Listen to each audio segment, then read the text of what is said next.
राष्ट्रीय स्वयंसेवक संघ यानी आरएसएस की स्थापना को 100 साल पूरे हो गए हैं। ये आरएसएस के इतिहास का सबसे अहम पड़ाव है। विजयादशमी के मौके पर आरएसएस शताब्दी समारोह मना रहा है। इस ऐतिहासिक समारोह का जश्न यूं तो पूरे देश में मनाया जा रहा है, लेकिन सबसे भव्य तैयारी नागपुर के रेशीमबाग मैदान पर की गई है, जहां 21,000 स्वयंसेवक इस समारोह का गवाह बनने जा रहे हैं, जिसके समारोह में पूर्व राष्ट्रपति रामनाथ कोविंद मुख्य अतिथि के तौर पर बुलाए गए हैं। आपको बता दें कि केशव बलिराम हेडगेवार ने 1925 में 17 लोगों की मौजूदगी में विजयादशमी के दिन आरएसएस की स्थापना की थी। 17 अप्रैल 1926 को हुई एक बैठक में राष्ट्रीय स्वयंसेवक संघ नाम तय किया गया था। अपने 100 साल के कालखंड में आरएसएस ने कई ऐतिहासिक कार्य किए, जिसमें एक कार्य उस वक्त से जुड़ा है जब देश को उसकी सबसे ज्यादा जरूरत थी।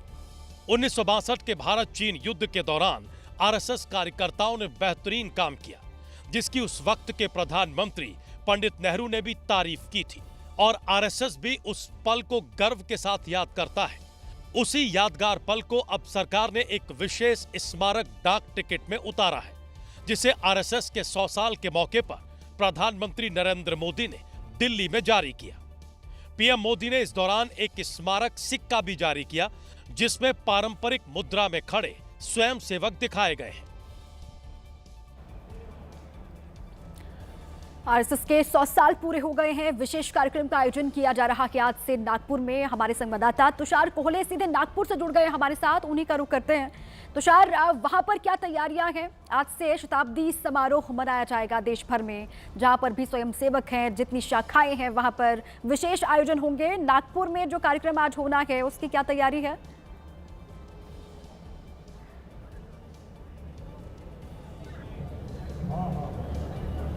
जी बिल्कुल, आज विजयादशमी है और विजयादशमी के दिन हर साल संघ का विजयादशमी समारोह होता है, लेकिन आज 100 साल पूरे हुए, उसके उपलक्ष्य में हम देख सकते हैं कि आज का जो विशेष प्रोग्राम है, जो विजयादशमी का प्रोग्राम है, उसमें जो अभी की जो तैयारी है वो पूरी हो गई है। 7:40 को यहाँ सर संघचालक मोहन भागवत पधारेंगे। उनके साथ इस पूरे समारोह के विशेष अतिथि है जो पूर्व राष्ट्रपति रामनाथ कोविंद जी है, वो भी आएंगे। और 100 साल पूरे होने वाला ये विजयादशमी का समारोह है। तो आज के इस समारोह में सर संघचालक मोहन भागवत स्वयंसेवकों को क्या संबोधित करते हैं, इस पे सबका ध्यान रहेगा। और हम बाजू में देख सकते हैं कि एक 100 साल के प्रोग्राम को देखने के लिए बाहर से, विदेश से भी लोग आए, वहाँ के अलग अलग डेलीगेट्स आए, वहाँ के जो उधर के एनजीओ है उनके संस्था के प्रमुख लोग आए, वो भी हमें यहाँ आसनस्थ हुए देखने को मिल सकते हैं। इसके साथ यहाँ जो आसन व्यवस्था की गई है उसमें केंद्रीय मंत्री नितिन गडकरी है, राज्य के मुख्यमंत्री देवेंद्र फडणवीस है, वो भी हमें उनकी आसन व्यवस्था यहाँ देखने को मिल रही है। इधर मैदान है जो रेशीमबाग मैदान है, यहाँ अभी जो स्वयंसेवक है वो जो यहाँ खड़े हैं। यहाँ पथ संचलन हर साल होता है, लेकिन इस बार पथ संचलन हो चुका है, तो यहाँ प्रदक्षिणा संचलन है। तो उसके लिए हम देख सकते हैं कि अलग अलग गण में सब स्वयंसेवक यहाँ खड़े हैं। और आज के दिन सर संघचालक मोहन भागवत क्या बोलते हैं, इस पर सबका ध्यान रहेगा। वैसे तो विजयादशमी का जो प्रोग्राम होता है, जो समारोह होता है, उसमें सर संघचालक आने वाले पूरे साल में संघ का क्या नियोजन है, संघ किस तरह से आगे बढ़ेगा, उस पर भाष्य करते हैं। लेकिन ये 100 साल वाला विजयादशमी का समारोह है, तो उसको लेके ये भी रहेगा कि पिछले 100 साल में राष्ट्रीय स्वयंसेवक ने जो चैलेंजेस थे वो सब चैलेंजेस पार करके आज की इस स्थिति में संघ पहुंचा है। इसमें संघ और स्वयंसेवकों का काफ़ी बड़ा अहम रोल है, उनके प्रचारों का अहम रोल है। तो उस मुद्दे को भी राष्ट्रीय स्वयंसेवक के कार्यों को भी सर संघचालक याद करेंगे। और एक और बात है कि मोहन भागवत भारत की जो विदेश नीति है उसको लेके क्या भाष्य करते हैं, आर्थिक नीति को लेके क्या भाष्य करते हैं, और जो केंद्र सरकार ने भी, भारत सरकार ने भी 2047 का एक उद्देश्य रखा है, उसको लेके संघ किस तरह से देखता है, उसमें स्वयंसेवकों की किस तरह से भूमिका रहेंगी, इस सब विषय पर मोहन भागवत आज क्या भाष्य करेंगे, इस पे सबका ध्यान है। लेकिन बिल्कुल ठीक है तुषार, हर साल विजयादशमी के मौके पर कार्यक्रम होता है, इस बार खास इसलिए क्योंकि संघ के स्थापना के 100 साल पूरे हो गए हैं और आज से ही कार्यक्रम की शुरुआत हो रही है। इस बड़ी खबर पर लगातार नजर बनी रहेगी। शुक्रिया आपका तुषार पूरी जानकारी के लिए।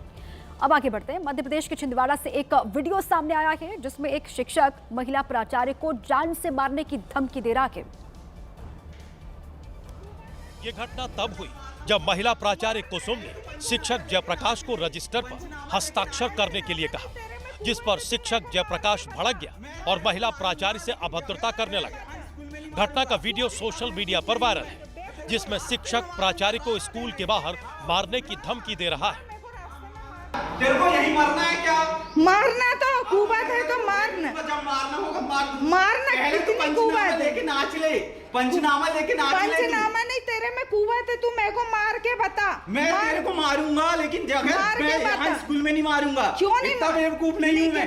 तेरे को रास्ते में मारूंगा, रास्ते में मार मेरे को रास्ते में मार। ये पूरा मामला छिंदवाड़ा जिले के चौराई विकासखंड के अंतर्गत आने वाले हायर सेकेंडरी स्कूल का है, जिसका वीडियो वायरल होने के बाद पीईओ ने जांच के आदेश दिए हैं। तेरे में कुबात है, तू मेरे को मार के बता। राजस्थान के भीलवाड़ा में उस वक्त हड़कंप मच गया जब एक विशाल चमगादड़ देखा गया जिसके पंखों की चौड़ाई लगभग 5 फीट और लंबाई 3 फीट थी। चेहरा लोमड़ी जैसा, लंबाई चौड़ाई एक कुत्ते जैसी और पीठ पर विशालकाय पंख, जिसे जिसने भी देखा उसके होश उड़ गए। वैसे तो आमतौर पर चमगादड़ों को पेड़ पर लटका देखा जाता है, लेकिन इस दुर्लभ चमगादड़ को जमीन पर बैठा देखा गया, जिसे देखते ही गांव में दहशत फैल गई।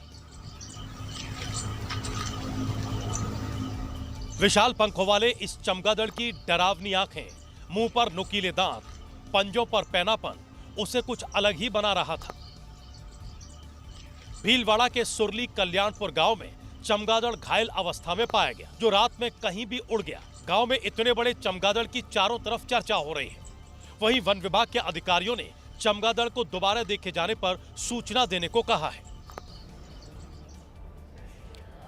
और इस बीच एमपी के बुरहानपुर से बड़ी खबर है। बुरहानपुर में तनाव का माहौल बना हुआ है। दुर्गा प्रतिमा विसर्जन के दौरान पथराव किया गया और विसर्जन के दौरान गाना बजाने को लेकर यहां विवाद हुआ था। पुलिस चौकी का घेराव करके जमकर नारेबाजी यहां पर की गई। समुदाय विशेष के लोगों पर पथराव करने का आरोप है। मध्य प्रदेश के बुरहानपुर से खबर है, जहां पर तनाव का माहौल। दुर्गा प्रतिमा विसर्जन के दौरान ये गाना बजाने को लेकर विवाद हुआ था, जिसके बाद नारेबाजी यहां पर की गई। एक समुदाय विशेष के लोगों पर इस तरीके से माहौल को खराब करने का और नारेबाजी पथराव करने का आरोप है।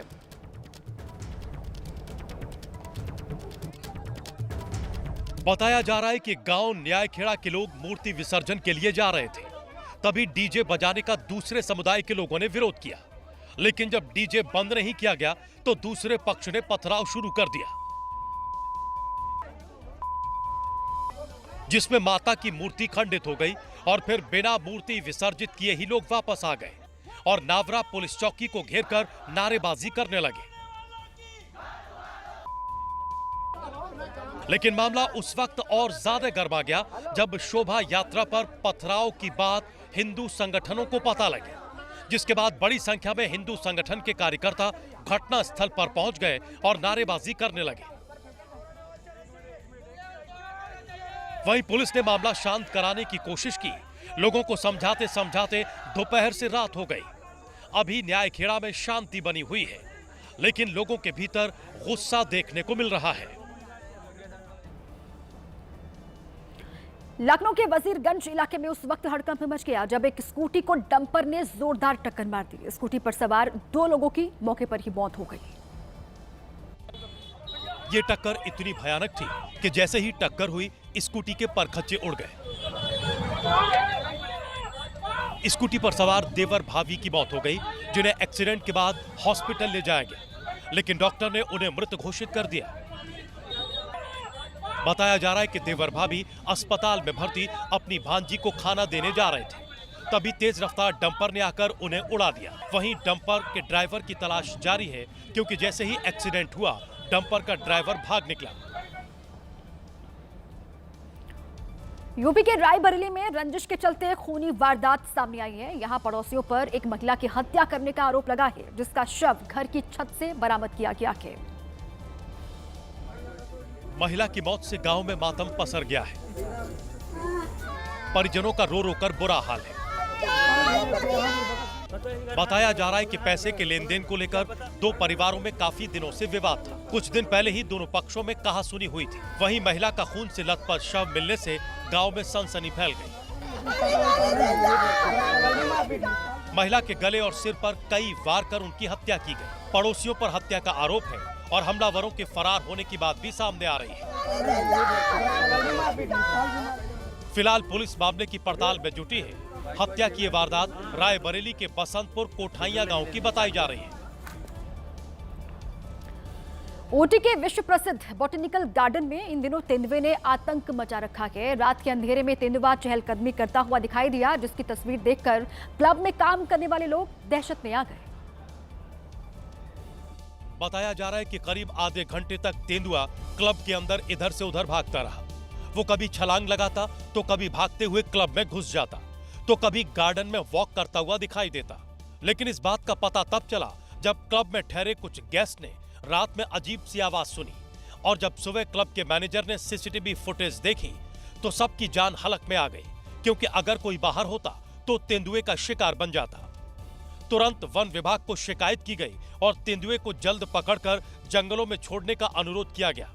बता दें कि ऊटी क्लब का इतिहास 180 साल पुराना है और दुनिया के करीब 900 देश इसके सदस्य हैं। राजस्थान के ब्यावर में नवरात्रि के गरबा पंडाल में उस वक्त हंगामा खड़ा हो गया जब सिंगर साहिल सोलंकी ने दमादम मस्त कलंदर गाना गाया। हिंदुवादी संगठन इस गाने पर भड़क गए और सिंगर को मंच से उतारकर बाहर का रास्ता दिखा दिया। गरबा पंडाल में लोग झूम रहे हैं और स्टेज पर मौजूद सिंगर साहिल सोलंकी गाने सुनाकर उनका मनोरंजन कर रहे हैं। अचानक सिंगर साहिल सोलंकी दमादम मस्त कलंदर गाने लगते हैं।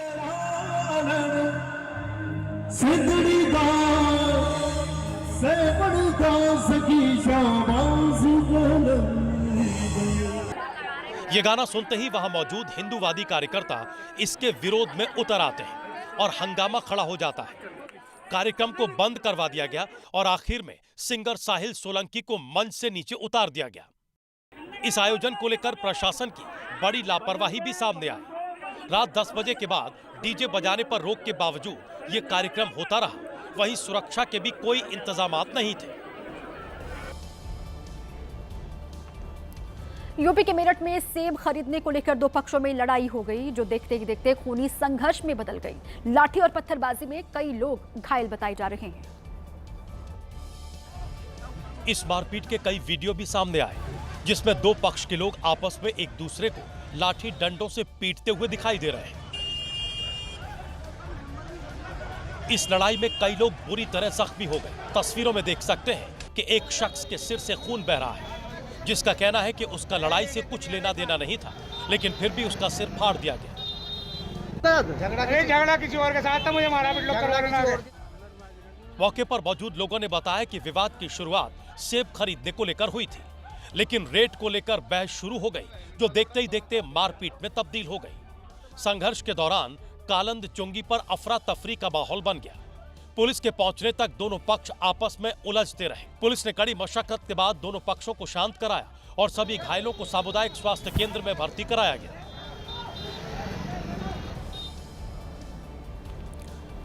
यूपी के कन्नौज में तेज रफ्तार का कहर देखने को मिला, जहां एक अज्ञात वाहन ने ऑटो को टक्कर मार दी और इस हादसे में 9 लोग घायल हो गए। बताया जा रहा है कि कई लोगों की हालत गंभीर बनी हुई है, लेकिन हद तो तब हो गई जब कॉल करने के बाद भी घायलों को एम्बुलेंस नहीं मिली। मरीजों के परिजन अपनी गाड़ियों से उन्हें अस्पताल ले गए। मरीजों को उनके तीमारदार, उनके घर वाले जो है अपने निजी वाहनों से लेके रिफर करा के लेके गए हैं। कई एक बार एम्बुलेंस को कॉल किया गया और मरीजों को एम्बुलेंस मुहैया नहीं करा पाए। ये टक्कर इतनी भयानक थी कि जैसे ही एक्सीडेंट हुआ ऑटो पलट गया, जिससे ऑटो में सवार 9 लोग दब गए, जिन्हें स्थानीय लोगों ने आकर निकाला। बाद में पुलिस मौके पर पहुंची, तब जाकर अस्पताल ले जाया गया। वहीं 5 की हालत गंभीर बताई जा रही है, जिन्हें मेडिकल कॉलेज तिरवा रेफर किया गया है। वहीं पुलिस मामले की जांच में जुटी है। अमेरिका के एरिजोना में उस वक्त हड़कंप मच गया जब एक दुकान के अंदर भालू घुस गया। खाने की तलाश में जंगली भालू अचानक से दुकान में जा घुसा। दुकान में सामान खरीदने आए लोगों ने जब भालू को भागते हुए देखा तो उनमें अफरा तफरी मच गई। हालांकि भालू खुद इंसानों से बचने की कोशिश करता हुआ नजर आया। स्टोर में इधर उधर भागता रहा। इसी बीच स्टोर में खरीदारी करने आए एक ग्राहक ने भालू की इन हरकतों का वीडियो रिकॉर्ड कर लिया। ये वही तस्वीर आप देख रहे हैं, दुकान के अंदर की तस्वीर है। जंगली भालू यहाँ पर अचानक से आ धमका, जिसके बाद लोगों की सांसें वहाँ पर अटक गई। हालांकि काफ़ी देर तक ये वहाँ पर घूमता रहा और इस वीडियो में दिखाई दे रहा है कि इंसानों से बचने की कोशिश खुद भालू भी कर रहा है। इधर उधर भागता हुआ, और जो खरीदारी के लिए ग्राहक इस दुकान में पहुंचा हुआ था उसने अपने मोबाइल फ़ोन में इस वीडियो को रिकॉर्ड कर लिया।